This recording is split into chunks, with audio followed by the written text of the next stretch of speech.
Всем привет, с вами Дэн и Мида. Давненько не были на обзоре. Швейцарский бренд от Swatch Group в такой, знаете, высшей средней ценовой категории. Всегда мне нравится Мида, потому что обычно они предлагают неплохое соотношение цена-качество. И если вы хотите какой-то рейтинг, то в Swatch Group, да, в составе Swatch Group они занимают место выше Сертины. Выше Сертины, ниже Омеги. Значит, как видите, здесь у нас гарантия от Creation Watches. Это магазин на Joom на площадке. Я вам уже много раз про Joom говорил, но почему-то все время меня переспрашивают, можно ли там платить рублевой картой. Можно.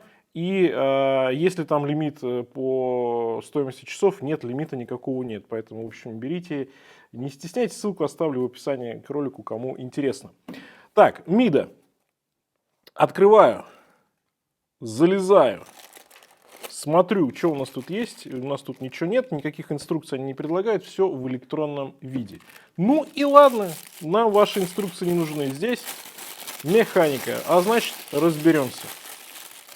Так, подушечка. Ну, коробка, упаковка, все классическое для Мида. И меня эти часы, конечно же, заинтересовали, конечно же, своим дизайном. Да, ну они на фотке не такие прикольные. Я, честно говоря, просто вот... Я посмотрел рендеры, да, вот эти вот плохо сделаны. И у Мида тоже они плохо на сайте сделаны. Но я почувствовал, знаете, вот такое интересное слово, что они должны быть клевые. Потому что Мида умеет делать хорошие, аккуратные, продуманные часы. И знаете, я не разочарован. Я не разочарован. Значит, Мида Multiford Patrimony называется эта линейка, и референс у вас сейчас на экране вот такой вот длинный, да, М40, 407, ну и так далее. Ну, классические все эти стикеры от Swatch Group. И здесь интересный стикер, на нем написано патина, да. А что это означает у нас? На коже у нас патина, да, кожаный браслет какой-то. Ну, тут кожа нарисована, значит, кожаный ремешок у нас винтажного вида. Ну да, он такой вот немножко выглядит, как будто бы действительно такой видавший виды. Может быть, камера не совсем это передает, но есть такое ощущение, как будто состарено. Не то чтобы состарено, ну такая вот, да. И она, конечно, невероятно круто подходит к этому циферблату. Вот этот циферблат, этот корпус, этот дизайн меня, конечно же, и вдохновили на вот эти часы. Мне захотелось их показать вам на обзоре. И слушайте, ну они классные. Они намного прикольнее, чем на картинках. Вообще класс. Вот винтажик во всей его красе. Во всей его красе. Значит, стоят они на официальном сайте примерно $1000 на Мида сайте, без НДС, да, то есть там еще где-то 200 прибавляйте. На Джуме их продавали, вот на момент съемки ролика нет их в наличии, но я ссылку оставлю, если вдруг появится. Брал я их примерно за $800, то есть где-то 85 тысяч рублей, ну, в общем, курс можете сами посчитать. Цифер антрацитовый, есть разные варианты, но мне кажется, именно вот версия с антрацитовым этим циферблатом, такой вот серо-серебристый какой-то, что-то похоже на какой-то светлый асфальт, если хотите, не знаю. Но вот называется антрацитовый цифер, и он, конечно, потрясающе выглядит. То есть такой вот серый, но немножечко сочный серый, очень классно. Стальной корпус, сапфир с внутренним антибликом здесь. Кожаный ремешок, как уже сказал, и внутри стоит калибр 80, 8 часов запас хода, ну, по сути дела, тот же самый Powermatic, только в его градации, да, собственно, в обычной градации здесь. Кост какой-то не заявлен, ничего такого особенного нет. Но зато есть кастомный ротор от Мида. В общем, смотреть под задней крышкой особо не на что. Здесь характеристики, референсы и так далее. И, кстати, вижу, нет системы быстрой замены ремня. Ну, ай-яй-яй, ребята, но все-таки $1000. Ну, неужели нельзя вот эту шпилечку аккуратную поставить, а? Да, конечно, у вас классный ремешок, он прям...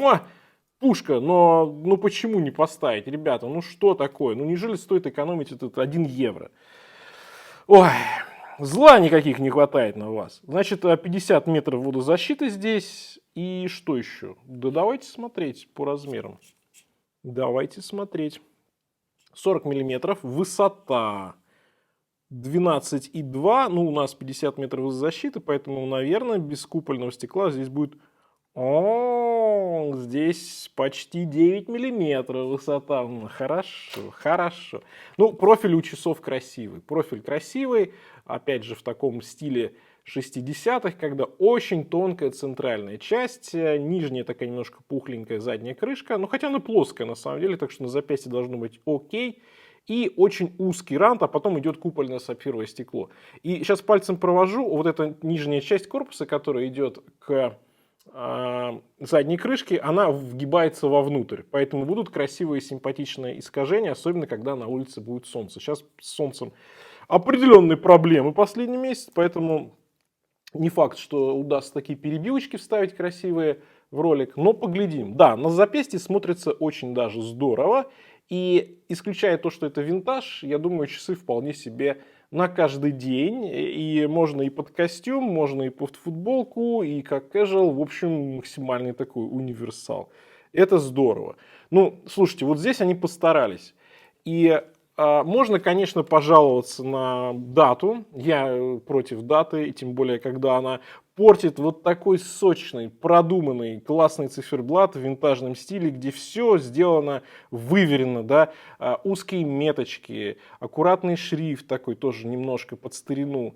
Здесь у нас есть еще кольцо пульсации, да, то есть это пульсометр идет, то есть это, по сути дела, это докторские часы, хотя ну, как бы не слишком уж сильно выделена эта шкала, а по сути дела она скрывается немножко изгибом купольного стекла. То есть ее отслеживать не вариант. То есть сделано вроде докторские часы, но пользоваться ими даже 50 лет назад ну, практически невозможно. Ну, типа сделали для галочки, но зато красиво выглядит. Ну, дата выше 7-6 часов. Она крупная, она, кстати, неплохая. Она белая, да, контрастная, но вот у нас 6 цифра тоже белая, поэтому, в принципе, неплохо. Я понимаю, что сторонники даты скажут: «О, ты что, дата нам нужна, мы не помним, какой сегодня день». Ну да, и какой год. Но вот не было бы даты, это были бы часы, знаете, вот 100%, где я бы ни к чему не придрался. Но здесь приходится придираться.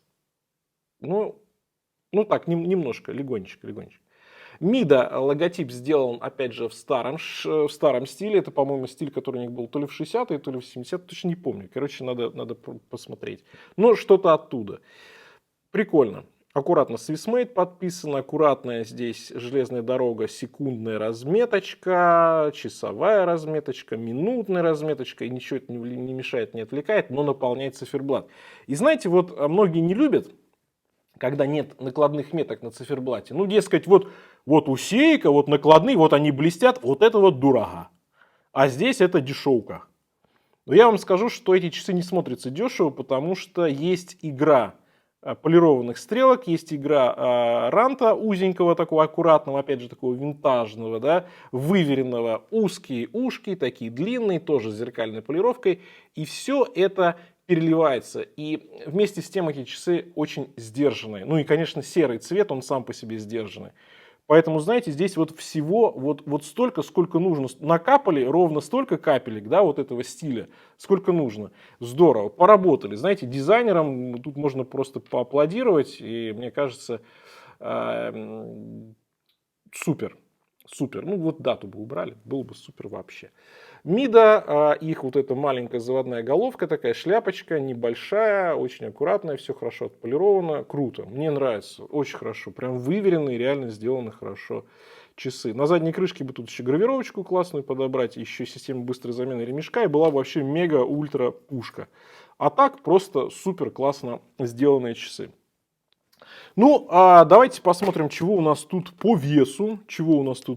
С учетом того, что ремешок, да, наверное, будет 64 грамма. Ерунда.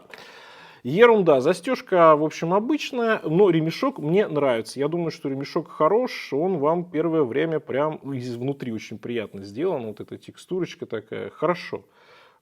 Знаете, сделали на совесть. И я угадал, я могу сказать. Мне эти часы понравились на ужасных фотографиях, а в реальности они оказались еще интереснее. Вот они, эти самые искажения, которые помешают доктору ваш пульс измерить. Ну, что поделать. Да, интересно, солнечные лучи здесь есть на циферблате, градиент есть, окошко даты аккуратное, печать аккуратная, и стрелки здесь сделаны очень даже хорошо.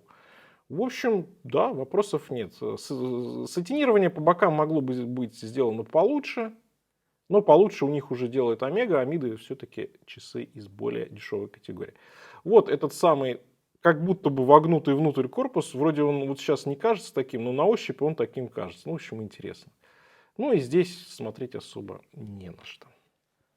Что скажу по итогам? Конечно, я много меда вылил в этом обзоре, но, конечно, есть определенные здесь штрихи, которые хотелось бы исправить. Вы скажете: Дэн, а почему ты придираешься мида, а не придираешься к часам, которые там стоят 200-300 долларов? Объясню, потому что мида все-таки стоит в 4 раза дороже, во-первых, да, во-вторых, это все-таки бренд уже солидный, бренд от Swatch Group, и хотелось бы вот доработки этих некоторых моментов, потому что часы получились реально потрясающими, и линейка вся эта очень интересная, но хотелось бы вот маленькие микроштришки все-таки сделать и сделать их более завершенными, потому что, наверное, не очень правильно, когда у вас бренды в группе разделяются, что вот у МИДа, значит, можно что-то вот не допилить, у Longines, значит, нужно допилить, а у Омеги должно быть все прекрасно.